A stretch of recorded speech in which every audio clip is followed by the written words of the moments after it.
നമസ്കാരം. നമസ്കാരം. Good morning and welcome to Pularkalam. ഇന്ന് പതുപോലെ ഞങ്ങൾ എപ്പോഴും പറയാറുണ്ട്, ദേവിയുടെ ദിവസമാണ്. ഇന്ന് ട്യൂസ്ഡേ ആണ്. Lucky colour is red. ഒരു നല്ല ദിവസമാണ് ചൊവ്വാഴ്ച. അതിനെക്കുറിച്ച് കൂടുതലായിട്ട് എപ്പോഴും എല്ലാ എപ്പിസോഡിലും പറയുന്ന പോലെ ദേവന്മാർക്കും ദേവിമാർക്കും 2 ദിവസങ്ങളായിട്ട് പകുത്തു കൊടുത്തപ്പോൾ ദേവികൾക്ക് ട്യൂസ്ഡേ വളരെയധികം പവറുള്ള ദിവസമായിട്ട് പുരാണങ്ങളിൽ പ്രതിപാദിച്ചിട്ടുണ്ട്.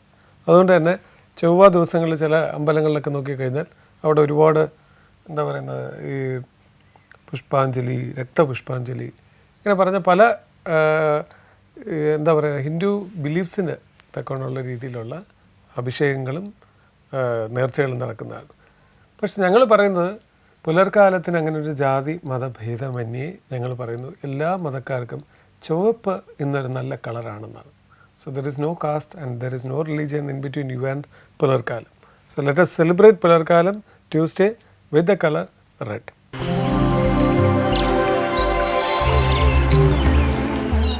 Thought of the day. Ashish അയച്ചു തന്ന ഒരു വാചകമാണ് ഇന്ന് നമ്മൾ തോട്ട് ഓഫ് ദ ഡേയിലൂടെ പറയാൻ ശ്രമിക്കുന്നത്. Spend your time to those who love you unconditionally, not with those who love you only when the condition is right for them. വളരെ ശരിയാണ്. നമ്മൾ പലപ്പോഴും അനുഭവങ്ങളിലൂടെ പഠിക്കുന്ന ഒരു കാര്യമാണ്. സ്നേഹമെന്ന് പറയുന്നത് ആർക്ക് ആണ് നമ്മൾ പ്രയോറിറ്റി, എങ്ങനെയാണ് നമ്മളത് കൊടുക്കേണ്ടതെന്ന്. വളരെ അൺകണ്ടീഷണലായി സ്നേഹിക്കുന്നവരുടെ കൂടെ വേണം നമ്മളുടെ സ്നേഹം പങ്കുവയ്ക്കാൻ. അല്ലാതെ നല്ല സാഹചര്യങ്ങൾ ഉള്ളപ്പോൾ മാത്രം സ്നേഹിക്കുന്ന കുറേ പേരെങ്കിലും നമുക്ക് നമ്മുടെ ജീവിതത്തിലുണ്ടാവും. അവരെ തിരിച്ചറിയുക, അതല്ല സ്നേഹം. എന്ത് അവസ്ഥയിലും, അത് നല്ലതായാലും മോശമായാലും പ്രയാസമുള്ളതായാലും ആനന്ദമുള്ളതായാലും നമ്മുടെ കൂടെ നിൽക്കുന്നവരുടെ കൂടെ തന്നെ ആയിരിക്കണം നമുക്ക് സ്നേഹം പകർന്നു നൽകേണ്ടത്. പുലർക്കാലത്തിൽ എനിക്ക് പറയാനുള്ളത്, അൺകണ്ടീഷണൽ ആയിട്ടുള്ള ഒരു ലവ് അല്ലെങ്കിൽ അൺകണ്ടീഷണൽ ആയിട്ടുള്ള ഒരു സ്നേഹം, അത് ഏറ്റവും കൂടുതൽ ലഭിക്കുന്ന 2 ഘട്ടങ്ങളാണ് ജീവിതത്തിലുള്ളത്. ഒന്ന്, ജനിച്ച കുഞ്ഞിന് നമ്മൾ നൽകുന്ന സ്നേഹം. ഒന്ന്, ബെഡ് റിഡനായിട്ട് കിടക്കുന്ന, അല്ലെന്നുണ്ടെങ്കിൽ വളരെ അതിന് പ്രായം ജെറിയാട്രിക് ഏജ് എന്ന് പറയും, ഏറ്റവും കൂടുതൽ ദൈവത്തിനോട് അടുക്കുന്ന വയസ്സായ ആൾക്കാരോട് നമ്മൾ കാണിക്കുന്ന സ്നേഹം. ഈ 2 സ്നേഹവും അൺകണ്ടീഷണൽ ലവാണ്. സാഹചര്യങ്ങൾ കൊണ്ടുണ്ടാകുന്നതൊക്കെയാണ് ഭാര്യ, മക്കൾ, ചെറുപ്പകാലം, കാറ്, ഒരു എന്താ പറയുന്നത്, ഒരു സ്പെൻഡ് ത്രിഫ്റ്റ്, ഒരു യങ് ഏജ്, യൂത്ത് ഓറിയൻറ്റഡ് ആയിട്ടുള്ള ലിവിങ്, കല്യാണപ്രായത്തിൽ നിന്ന് യുവാവ്, യുവതി, ഇതൊക്കെ വേറൊരു തരത്തിലുള്ള, അവിടെയൊക്കെയാണ് സ്നേഹത്തിന് മാത്രമായിട്ട് ഒതുങ്ങാതെ കുറച്ച് പൈസ ഉണ്ടോ, ഞങ്ങൾ കുറേ സ്നേഹമുണ്ട്, ആ പൈസ തീർന്നു കഴിഞ്ഞാൽ സ്നേഹം അവിടെ തീർന്നു. പക്ഷേ ഇത് രണ്ടും ഇല്ലാത്തൊരു സമയമാണ് വളരെ കുഞ്ഞിലെ ഉള്ള കുട്ടിക്ക് ലഭിക്കുന്ന ലവ്, അൺകണ്ടീഷണൽ ലവ്. ഈ അൺകണ്ടീഷണൽ ലവ് ആയിരിക്കണം നമ്മൾ എല്ലാവരോടും എല്ലാ പ്രയാസമയത്തും ചെയ്യേണ്ടത്. ഒരു കണ്ടീഷൻസ് വെച്ചുകൊണ്ട് നമ്മൾ ലവ് ചെയ്യരുത്. You should not love the cash, you should not love the circumstances, you should not love the status, love the person as such. അവസാനം വരെയും ആ സ്നേഹം മാത്രമേ നിലച്ച് നിൽക്കത്തുള്ളൂ.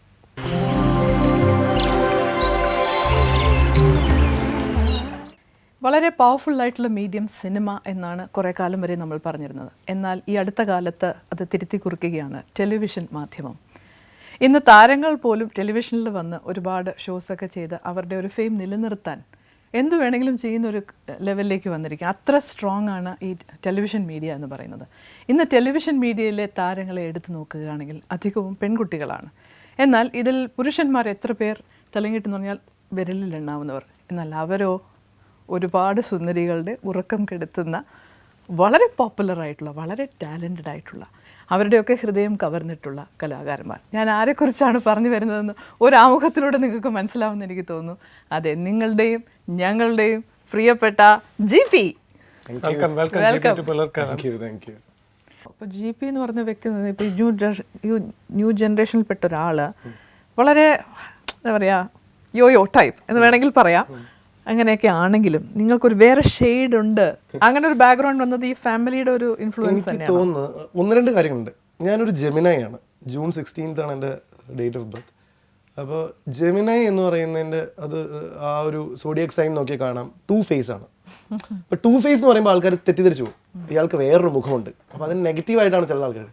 നെഗറ്റീവ് അല്ല, ഈ 2 ഫേസ് എന്ന് പറഞ്ഞു കഴിഞ്ഞാൽ സ്ഥിരമായി കാണുന്ന മുഖമല്ലാത്തൊരു മുഖമുണ്ട്. അത് എല്ലാ ജെമിനൈസിനും ഉണ്ട് എന്നാണ് ഞാനൊരു ട്രൂ ബ്രീഡാണ്. അപ്പോൾ എനിക്കൊരു ചൈൽഡ് ലൈക്ക് ഇതുപോലെ ഇങ്ങനെ പഞ്ചാരടിച്ച് നടക്കുന്ന ഓടിച്ചാടി നടക്കുന്ന, കുറേ തമാശകൾ പറയുന്ന ഒരു GP ഉണ്ട്. ഇനി ഇതല്ലാതെ അടയാളങ്ങൾ പോലെ സിനിമയിൽ അഭിനയിക്കുന്ന, ചില സമയത്ത് ഒറ്റയ്ക്ക് ഇരുന്ന് ചിന്തിക്കുന്ന, എൻ്റെ കവിതകളെ ഇഷ്ടപ്പെടുന്ന, എഴുത്ത് ഇഷ്ടപ്പെടുന്ന, അല്ലെങ്കിൽ സാഹിത്യമോ അല്ലെങ്കിൽ ക്രിയേറ്റിവിറ്റിയെ നോക്കി കാണുന്ന ഒരു ഗോവിന്ദ് പത്മസൂര്യയുണ്ട്. എപ്പോഴും നമുക്കറിയാം അങ്ങനത്തെ സിനിമകൾ നീഷായിരിക്കും, മറ്റേത് മാസ് ആൻഡ് കമേഴ്ഷ്യൽ ആയിരിക്കും. എനിക്ക് കിട്ടിയ അനുഗ്രഹം എന്നിൽ ഇത് രണ്ടും ഉണ്ട് എന്നുള്ളതാണ്. സ്വാഭാവികമായിട്ടും ഇതിന് ആൾക്കാർ കുറവാണെന്നുള്ളതുകൊണ്ട് ഞാനും ഇതിലാണ് സത്യം പറഞ്ഞാൽ മുറുകെ പിടിച്ചിരിക്കുന്നത്.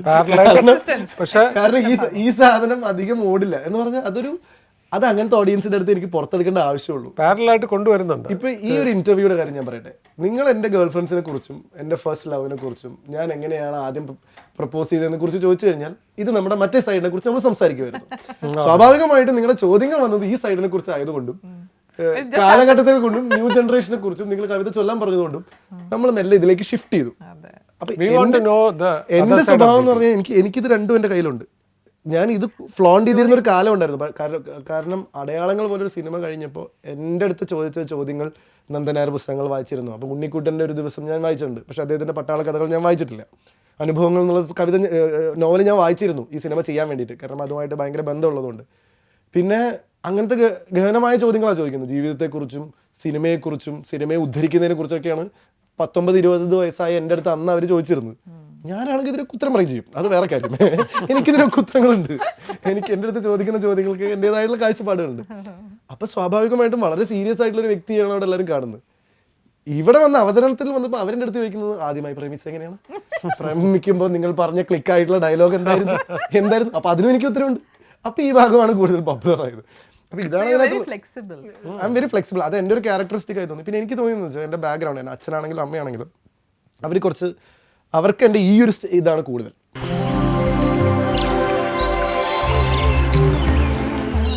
അച്ഛൻ നന്നായി വായിക്കും, അച്ഛൻ നന്നായി എഴുതും, അച്ഛൻ ഭയങ്കര ഒരു ഒറേഷ്യസ് റീഡറാണ്.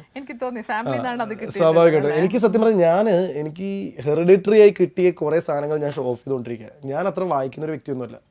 എനിക്ക് ഭാഷയൊക്കെ ഞാൻ ഇൻഹെറിറ്റ് ചെയ്തിട്ടുണ്ടെന്നാണ് എനിക്ക് തോന്നുന്നത്. കാരണം അച്ഛൻ ഒരുപാട് വായിക്കും, പിന്നെ അച്ഛന് ഒരുപാട് നടക്കാത്ത സ്വപ്നങ്ങളുണ്ട്. അപ്പൊ ഈ DNA-യിലൂടെ ഈ ഭാഷയും ഒക്കെ ഇങ്ങനെ മെല്ലെ വന്നതാണ്. അപ്പൊ ഞാനത് ഇടയ്ക്ക് ചില സാഹചര്യങ്ങൾ കണ്ടാൽ ഷോ ഓഫ് ചെയ്യും. ഒരാളുടെ വീട്ടിൽ ചെന്നപ്പോൾ ഒരുപാട് പുസ്തകങ്ങൾ ഷെൽഫിൽ ഇങ്ങനെയാണ്. അപ്പൊ അയാൾ വന്നപ്പോഴത്തേക്ക് ഞങ്ങൾ എണീറ്റ് തൊഴുതിട്ട് ഞങ്ങൾ മാറ്റി. താങ്കളുടെ ഈ വിലയേറിയ അപ്പോൾ പുള്ളി പറഞ്ഞു, നിങ്ങൾ എന്താ സംസാരിക്കുന്നത്, സാഹിത്യം അല്ല സാർ, ഇതൊക്കെ അതൊന്നും ഞാൻ വായിച്ചിട്ടില്ല, ചുമ്മാ ഷോയ്ക്ക് വെച്ചിരിക്കുന്നത്. പക്ഷെ എന്തറിയോ, ഇപ്പോഴത്തെ സാഹചര്യത്തിൽ എനിക്ക് സത്യം പറഞ്ഞാൽ ഈ സ്റ്റേജിലേക്ക് കടക്കാൻ ഭയങ്കര പേടിയാണ്. കാരണം ഒന്നെന്താണെന്ന് വെച്ച് കഴിഞ്ഞാൽ ഈ സംഭവം എന്ന് പറഞ്ഞാൽ എനിക്കിപ്പോൾ ഇങ്ങനൊരു ഇത് ഉള്ളതുകൊണ്ടാണ്. ഇപ്പോൾ ഞാൻ പലപ്പോഴും തോന്നാറുണ്ട്, നമ്മുടെ അമീർ ഖാനെ പോലെ ഒരാൾ ഗജനി പോലുള്ള സിനിമകളും അല്ലെങ്കിൽ ധൂം പോലുള്ള സിനിമകളൊക്കെ ചെയ്യുന്നതുകൊണ്ടാണ് അയാൾക്ക് താരേ സമീൻ പർ ചെയ്യാൻ പറ്റുന്നത്. അല്ലെങ്കിൽ അദ്ദേഹം താരേ സമീൻ പർ ചെയ്തു കഴിഞ്ഞാൽ ആർക്കും അറിയാത്തൊരു തിയേറ്റർ ആക്ടറായി മാറും. ഇപ്പൊ ഷാറുഖ് ഖാൻ ദിൽവാലെ ദുൽഹനിയും അതുപോലെ കൽഹോനോ ഒക്കെ ചെയ്തുകൊണ്ട് മാത്രമാണ് ഷാറുഖ് ഖാൻ ഒരു സ്വദേശ് പോലെയുള്ള ഒരു സിനിമ പോലെയുള്ള സിനിമ. ആ ഒരു കാര്യത്തിൽ I do respect you, accept U 100%. കാരണം എന്താ പറയുക, കമലഹാസൻ ഇന്നാണ് 16 വയതിൽ ചെയ്യുന്നതുണ്ടെങ്കിൽ ഹിറ്റ് ആവത്തില്ല. പക്ഷേ ഇപ്പം നമ്മൾ റീവൈൻഡ് ചെയ്ത് അദ്ദേഹം വലിയൊരാളായതിനു ശേഷം ക്യാരക്ടർ ഇപ്പം ദശാവതാരമൊക്കെ ചെയ്യുമ്പോൾ പീപ്പിൾ സേ ദാറ്റ്.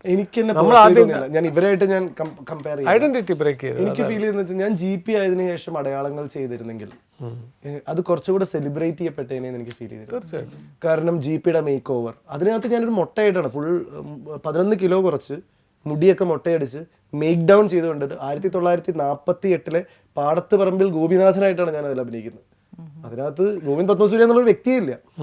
അപ്പൊ അങ്ങനെ ഒരു സിനിമ ചെയ്യുമ്പോൾ അങ്ങനെ ഒരു 5 അവാർഡ് കിട്ടിക്കഴിഞ്ഞാൽ ഇന്നായിരുന്നു ഞാനത് ചെയ്തിരുന്നെങ്കിൽ കൂടുതൽ ആളുകൾ GPയുടെ അന്ന് നിങ്ങൾ ഈ സിനിമാ സ്വപ്നങ്ങൾ വളരെ ചെറുപ്പത്തിലെ തൊട്ട് സിനിമാ സ്വപ്നങ്ങൾ കണ്ടിരുന്ന ഒരാൾക്ക് ആദ്യമായി കിട്ടിയ ഒരു ഓഫ് ബീറ്റ് മൂവിയിൽ മേക്ക് ഡൗൺ ചെയ്ത് ഇങ്ങനെ ഒരു രൂപം ചെയ്യണമെന്ന് പറഞ്ഞപ്പോൾ നിങ്ങൾ ആദ്യമായിട്ട് അലട്ടിയ ഒരു പ്രശ്നം ഉണ്ടാവില്ല എൻ്റെ അകത്ത്? അല്ല, സത്യം പറഞ്ഞു കഴിഞ്ഞാൽ എന്നെ പറ്റിച്ചതാണ്. ഞാൻ ഈ MG ശശി എന്ന് പറഞ്ഞ അദ്ദേഹത്തിൻ്റെ അടുത്ത് പോയപ്പോഴേ, അദ്ദേഹം ഞങ്ങൾക്കൊരു കോമൺ ഫ്രണ്ട് ഉണ്ടായിരുന്നു. എനിക്ക് കുട്ടിക്കാലത്ത് ഞാൻ കുറച്ച് പാട്ടൊക്കെ പഠിച്ചിരുന്നു. അപ്പോൾ ഈ പാട്ട് പഠിച്ച സമയത്ത് അദ്ദേഹത്തിൻ്റെ മകനെ പാട്ട് പഠിപ്പിച്ചിരുന്ന പീതാംബരം മാഷാണ് എൻ്റെ കാര്യം അദ്ദേഹത്തിൻ്റെ അടുത്ത് പറഞ്ഞത്. അദ്ദേഹം ഒരു സിനിമ ചെയ്യാൻ വേണ്ടി നിൽക്കുമ്പോൾ ഇങ്ങനെ പട്ടാമ്പിയിൽ ഒരു പയ്യനുണ്ട്, അവൻ ഇതുപോലെ എന്തൊക്കെയോ വിഷ്വൽ മീഡിയ അത് ഇത് എന്നൊക്കെ പറഞ്ഞിട്ട് അവിടെ ഇവിടെ ഓടി നടക്കുന്നുണ്ട്, ചിലപ്പോൾ നിങ്ങൾക്ക് ഉപകരിച്ചേക്കും, അപ്പോൾ എൻ്റെ അടുത്ത് പോയി കാണാൻ പറഞ്ഞു. ഞാൻ MG ശശിനെ പോയി കണ്ടു. അപ്പം ഞാൻ ചെന്നപ്പോൾ തന്നെ പേടിച്ചു പോയി. ഒന്നാമത് ഇത്രയും മുടിയൊക്കെ വെച്ചിട്ട് ഇത്രയും വലിയ താടിയൊക്കെ വെച്ചിട്ട് ഞാൻ ഇതുവരെ കാണാത്ത ഈ നമ്മൾ പേടിക്കുന്ന, എനിക്ക് പേടിയുള്ള ഈ ബുജി എന്നുള്ള ടൈപ്പുള്ള ഒരു വ്യക്തിയാണ്. ഞാൻ പോയിരുന്നു. പക്ഷെ അദ്ദേഹം എൻ്റെ അടുത്ത് പറഞ്ഞതെന്ന് വെച്ചാൽ എല്ലാം കണ്ട് ഞാനൊരു മ്യൂസിക് ആൽബം ചെയ്തിരുന്നു. അതൊരു ഭയങ്കര മ്യൂസിക് ആൽബമാണ്. ഒരു ഓട്ടോറിക്ഷ ഡ്രൈവർ പോലീസ് പെണ്ണിൻ്റെ പിന്നാലെ നടന്നിട്ട് വളച്ചെടുക്കുന്ന ഒരു സാധനമാണ്. അതാണ് ആദ്യമായിട്ട് ചെയ്യുന്നത്. അപ്പോൾ അതാണ് ഞാനൊരു CD-യിൽ കൊണ്ട് കാണിച്ചു കൊടുത്തത്. ഞാൻ ചെയ്ത സാധനമാണ്. അപ്പോൾ ഇയാൾ ലൈസൻസ് നോക്കാൻ വേണ്ടി വരുമ്പോൾ ആ കുട്ടീനെ പ്രേമിച്ച് വളച്ചെടുക്കുന്ന ഒരു സാധനം. MG ശശി ഇതെല്ലാം കണ്ടിട്ട് പറഞ്ഞു, നിങ്ങളുടെ ക്യാമറയ്ക്ക് മുമ്പിലുള്ള ആത്മവിശ്വാസം എനിക്ക് ഇഷ്ടപ്പെട്ടു. എൻ്റെ മനസ്സിലുള്ള കഥാപാത്രം നിങ്ങളെ കൊണ്ട് ചെയ്യിപ്പിക്കാം എന്നുള്ളൊരു ആത്മവിശ്വാസം അതെനിക്ക് നൽകിയിട്ടുണ്ട്. അപ്പം ഞാനിങ്ങനെ ആലോചിച്ചത് ഏതാ ഭാഷ, മലയാളം തന്നെയാണല്ലേ. പക്ഷെ മുമ്പിൽ പറഞ്ഞു, ഞാൻ ഉദ്ദേശിക്കുന്നത് പക്ഷേ ഇപ്പോഴത്തെ ഒരു സ്ഥിരം സ്റ്റൈലല്ല, വളരെ വ്യത്യസ്തമായൊരു സിനിമയാണ്. അപ്പോൾ എനിക്ക് ഭയങ്കര എക്സൈറ്റഡ് ആയി. കാരണം ആ സമയത്ത് വ്യത്യസ്തമായിട്ട് സിനിമ ഇറങ്ങിയത് ബിഗ് ബി ആയിരുന്നു. അപ്പൊ ഞാൻ വിചാരിച്ചു ഇനി സ്ലോ മോഷൻ ടെക്നിക്കലി ഭയങ്കര സംഭവം, എനിക്ക് വയ്യ, ഞാൻ വിചാരിച്ച സാധനം തന്നെ കൈ കിട്ടിയ ഭയങ്കര ഹാപ്പി. കാരണം ഞാൻ മമ്മൂക്ക സ്ലോ മോഷനിൽ നടക്കുന്നു, വെടിയുണ്ട് അത് കൂടെ പാറുന്നു, അങ്ങനെ ഇങ്ങനെയൊക്കെയാണ് ഞാൻ വിചാരിക്കുന്നത്. ഇദ്ദേഹം ഉദ്ദേശിച്ച വ്യത്യസ്തത എന്ന് പറഞ്ഞു കഴിഞ്ഞാൽ മറ്റേ കരിക്കട്ട എടുത്തിട്ട് എൻ്റെ മേത്തടിച്ചിട്ട് എൻ്റെ മുടിയും വെട്ടിക്കളഞ്ഞിട്ട് എന്നെ 11 കിലോയും കുറപ്പിച്ചിട്ട് പാടത്ത് പറമ്പിൽ ഗോപിനാഥൻ എന്ന് പറഞ്ഞിട്ട് ഒറ്റ മുണ്ടും തന്ന് ഷർട്ട് പോലും തരാതെ സിനിമയിൽ അങ്ങോട്ടും ഇങ്ങോട്ടും നടത്തുക. അതെന്നെ പറ്റിച്ചതാണ്. നോവൽ വായിച്ചപ്പോൾ മനസ്സിലായില്ലേ? നോവൽ വായിച്ചപ്പോൾ അത് പിന്നെ നമ്മൾ ചെയ്യാമെന്നൊക്കെ പറഞ്ഞതിന് ശേഷമല്ലേ ഇത്. അപ്പോൾ അത് സത്യം പറഞ്ഞാൽ അതേ സമയത്ത് തന്നെ ജോണി ആൻ്റണി സാറിൻ്റെ സൈക്കിൾ എന്നുള്ള സിനിമയിൽ വിനുമോഹൻ ചെയ്ത ആ ക്യാരക്ടർ എനിക്ക് ഓഫർ വന്നായിരുന്നു. അത് ഭയങ്കര ഒരു ഓഫറായിരുന്നു. കാരണം വിനീത് ശ്രീനിവാസന് ഒപ്പമുള്ള debut, Johny Antony CID music ശേഷം ചെയ്യുന്ന സിനിമ, ക്ലാസ്മേറ്റ്സിന് ശേഷം ജെയിംസ് ആൽബർട്ട് ചെയ്യുന്ന സിനിമ, മറ്റേ ലാൽ സർ ഡിസ്ട്രിബ്യൂട്ട് ചെയ്യുന്നു. ഭയങ്കര വലിയ സംഭവമായിരുന്നു. പക്ഷെ ഞാൻ ഇത് ഓൾറെഡി കമ്മിറ്റ് ചെയ്തു എന്നുള്ളതുകൊണ്ടും 2 ക്യാരക്ടേഴ്സും നമ്മൾ അപ്പിയറൻസിലും പ്രിപ്പറേഷൻസിലും ഒക്കെ ഭയങ്കര വ്യത്യാസമുള്ളതുകൊണ്ടും എനിക്ക് രണ്ടും ചെയ്യാൻ പറ്റില്ല. I had to take one. പക്ഷെ ഞാൻ ഇവർക്ക് കമ്മിറ്റ്മെന്റ് കൊടുത്തു എന്നുള്ളതുകൊണ്ടും എനിക്ക് ഒരിക്കൽ പറഞ്ഞ വാക്ക് തിരുത്താൻ താല്പര്യമില്ല എന്നുള്ളതുകൊണ്ടും ഞാൻ മറ്റേത് വിട്ടു. അപ്പോൾ ജോണി ആൻ്റണി സാർ പറഞ്ഞു, സിനിമയിൽ ഇത് സ്വാഭാവികമാണ്, അങ്ങനത്തെ അനാവശ്യമായിട്ടുള്ള പ്രിൻസിപ്പിൾസ് ഒന്നും വേണ്ട, നിങ്ങൾ നഷ്ടപ്പെടുന്നത് എന്താണെന്ന് നിങ്ങൾക്ക് അറിഞ്ഞുകൂടാന്ന് പറഞ്ഞു. ഞാൻ പറഞ്ഞു കുഴപ്പമില്ല, ഞാനിത് കമ്മിറ്റ് ചെയ്തു. ഇനി എനിക്ക് ഇത്രയും വലിയൊരു ക്രൂവിനോട് ഇനി വേണ്ടെന്ന് പറഞ്ഞാൽ എനിക്ക് വലിയൊരു സിനിമ ചെയ്ത് എൻ്റെ മനസ്സിൽ കിടക്കും അത്. അപ്പോൾ ജോണി സാർ പറഞ്ഞു, പക്ഷേ ഞാൻ ബഹുമാനിക്കുന്നു നിങ്ങളുടെ തീരുമാനത്തെ, ഈ ചെറുപ്രായത്തിൽ ഇങ്ങനെ ഡിസിഷൻ എടുക്കാൻ പറ്റുന്നുണ്ടല്ലോ, ഓൾ ദ ബെസ്റ്റ്, പക്ഷേ നിങ്ങൾക്ക് നഷ്ടപ്പെടുന്ന വലിയൊരു അവസരമാണ്. ഞാൻ പറഞ്ഞു ഞാനത് മനസ്സിലാക്കുന്നു. സ്റ്റേറ്റ് അവാർഡ് കിട്ടിയ ദിവസം ജോണി ആൻ്റണി സാർ വിളിച്ചിട്ട് പറഞ്ഞു, അവൻ ഇതിൻ്റെ മനസ്സിലുള്ള നന്മയ്ക്ക് ഈശ്വരൻ തന്നതാണത്. സൈക്കിൾ പോലെയുള്ളൊരു സിനിമയിൽ അങ്ങനത്തെ ഒരു ക്യാരക്ടർ നിനക്ക് ഇനിയും എത്രയോ കിട്ടാം, പക്ഷേ മലയാള സിനിമയുടെ ചരിത്രത്തിലേക്ക് ആദ്യ സിനിമയിൽ 5 അവാർഡ് വാങ്ങി വരുന്നൊരു നായകനായിട്ട് ഇനി നിനക്ക് തുടക്കം കുറിക്കാൻ പറ്റില്ല. അതെനിക്ക് ഭയങ്കര സന്തോഷമായി തോന്നി. എന്നും എനിക്ക് പറയാം, ഞാൻ സിനിമയിലേക്ക് എൻ്റെ ഫസ്റ്റ് കാൽവെപ്പ് അടയാളങ്ങൾ പോലെ എന്നും ആളുകൾ തീർച്ചയായിട്ടും മലയാള സിനിമാ ചരിത്രത്തിൽ എന്നും അത് ഒരാൾക്കും മാറ്റി കളയാൻ പറ്റാത്തതാണ്. 2008 ഈ കേരള മണ്ണിലെ ഏറ്റവും മികച്ച ചിത്രത്തിലെ നായകനാണ് ഞാൻ. അത് ഞാൻ അറിയപ്പെട്ടാലും ഇല്ലെങ്കിലും എൻ്റെ മനസ്സിലെന്നും എനിക്ക് സന്തോഷിക്കാവുന്ന ഒരു കാര്യമാണ്. അപ്പൊ അത് എനിക്ക് ഭയങ്കര രസമായി തോന്നി. അത് അന്നത്തെ അന്ന് ഞാൻ ഉദ്ദേശിച്ചത് ഞാൻ അത്ര ഗാഢമായി ചിന്തിച്ചൊന്നുമില്ല. അവർക്ക് ഞാൻ വാക്ക് കൊടുത്തു, അവരെ വിഷമിപ്പിക്കരുത്, അത്രയും ഞാൻ ചിന്തിച്ചു. ഇങ്ങനെ ആദ്യത്തെ പടം ചെയ്യുമ്പോൾ വീട്ടിലെങ്കിലും ഒന്ന് ഡിസ്കസ് ചെയ്തിട്ടുണ്ടാവില്ല? തീർച്ചയായിട്ടും വീട്ടിൽ സംസാരം വന്നിരുന്നു. പക്ഷെ അച്ഛൻ എന്നും ഭയങ്കര ഫ്രീ ആണ്. ഞാൻ പറഞ്ഞല്ലോ, ഈ UKG മുതൽ എനിക്ക് ഇത്രയും സപ്പോർട്ട് തന്നിരുന്ന ഫാമിലി ഇന്നും എൻ്റെ കൂടെ ഉണ്ടായിരുന്നു. അവർ എന്നെ കലാപരമായിട്ട് എനിക്ക് ഇന്ന് എന്തെങ്കിലും ഉണ്ടെങ്കിൽ അവരിൽ നിന്ന് കിട്ടിയതാണ്. അവരുടെ സപ്പോർട്ട്, അവരിൽ നിന്ന് കിട്ടിയ എനിക്ക് ഏറ്റവും കൂടുതൽ അവർ തന്നത് ഇപ്പോൾ ഒരുപാട് കാര്യങ്ങൾ തന്നെങ്കിലും ഞാൻ ഏറ്റവും വാല്യൂ ചെയ്യുന്നത് എനിക്ക് തന്ന ഫ്രീഡമാണ്. എപ്പോഴും എൻ്റെ കൂടെയുള്ള ഫ്രണ്ട്സിനൊക്കെ പലപ്പോഴും മീഡിയ അങ്ങനെ പല പല താല്പര്യങ്ങളുണ്ടായിരുന്നു. വീട്ടിൽ നിന്നും പെർമിഷൻ ഇല്ലാത്തതുകൊണ്ട് മറ്റേ സൗണ്ട് എഞ്ചിനീയറിങ്ങിന് പോകാനൊക്കെ പറ്റാത്ത ഒരുപാട് ഫ്രണ്ട്സ് എനിക്കുണ്ട്. എൻ്റെ പ്രശ്നം എനിക്കെന്താ വേണ്ടതെന്ന് എനിക്കറിയില്ല എന്നുള്ളതായിരുന്നു കുട്ടിക്കാലം മുതൽ എൻ്റെ പ്രശ്നം. 10th കഴിഞ്ഞിട്ട് മെഡിസിൻ വേണോ, എഞ്ചിനീയറിംഗ് വേണോ, വേറെ എന്തെങ്കിലും വേണോ, കൊമേഴ്സ് വേണോ എന്ന് ചോദിച്ചു കഴിഞ്ഞാൽ ഇതൊക്കെ എന്താ, ഇതിനിപ്പോൾ എന്ത് വേണം എന്നിപ്പോൾ ഞാനിങ്ങനെ നോക്കിയിരിക്കുന്നതായിരുന്നു എൻ്റെ പ്രശ്നം. അപ്പോൾ ഇതായിരുന്നു എൻ്റെ പ്രശ്നം. അപ്പം നീ എന്തെങ്കിലും തീരുമാനം എന്താണെന്ന് എനിക്ക് താല്പര്യം. അപ്പോൾ തമാശയോടെ ഉണ്ട്. എൻ്റെ അവസാനം അച്ഛനും ബുദ്ധിമുട്ടാവാൻ തുടങ്ങി. കാരണം ഞാൻ ഉത്തരം പറയുന്നില്ല എന്താ താല്പര്യം. അപ്പോൾ എൻ്റെ അനിയൻ എനിക്ക് തോന്നുന്നു 6ാം ക്ലാസ്സിലോ 7ാം ക്ലാസ്സിലോട്ടായിരുന്നു എൻ്റെ അനിയൻ്റെ അടുത്ത് ചോദിച്ചു, ഏട്ടൻ എന്താണ് താല്പര്യം? അപ്പം കുറേ ആലോചിച്ച് പറഞ്ഞു, ഏട്ടന് ഒരുപാട് ലൈഫ് എൻജോയ് ചെയ്യാൻ താല്പര്യമാണ്. അതാണ് അവൻ കണ്ടെത്തിയത്. അതിന് മാത്രമാണ് ഏട്ടന് താല്പര്യം. അപ്പൊ അച്ഛൻ പറഞ്ഞു, ഈ ലൈഫ് എൻജോയ് ചെയ്യാനുള്ള കോഴ്സ് 12ാം ക്ലാസ്സിൽ ഇല്ലാത്തതുകൊണ്ട് തൽക്കാലം അതിന് ചേർത്താൻ പറ്റില്ല.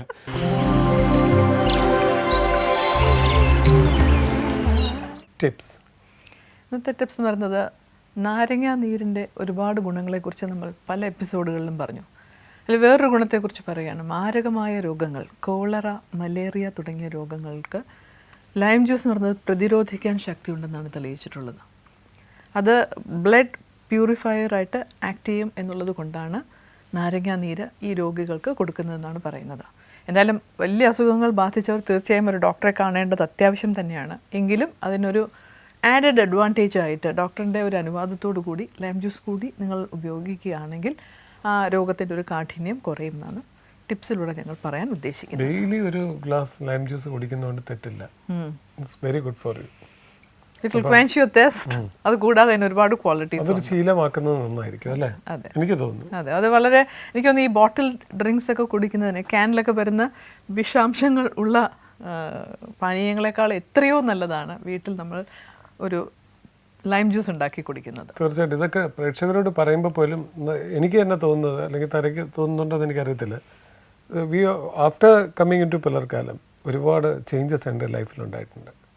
പലതും അഡോപ്റ്റ് ചെയ്യാൻ ശ്രമിക്കുന്നുണ്ട്. അതെ അതെ, അതിപ്പോ തോട്ട് ഓഫ് ദി ഡേ പറയുമ്പോഴും ഒരു മെസ്സേജ്, ഒരു ഇൻഫർമേഷൻ പറയുമ്പോഴും നമുക്കും കൂടി ലൈഫിൽ ആപ്ലിക്കബിൾ ആണ്, നമ്മൾ അതും കൂടി നമ്മളത് മുന്നോട്ട് കൊണ്ടുപോകണം എന്നൊരു കൺവിക്ഷൻ നമുക്ക് ലൈഫിൽ ഉണ്ടാകുന്നുണ്ട്. At least the next moment onwards I also think that we should take lime juice. ഒരു നല്ലതാണ്. അതെ.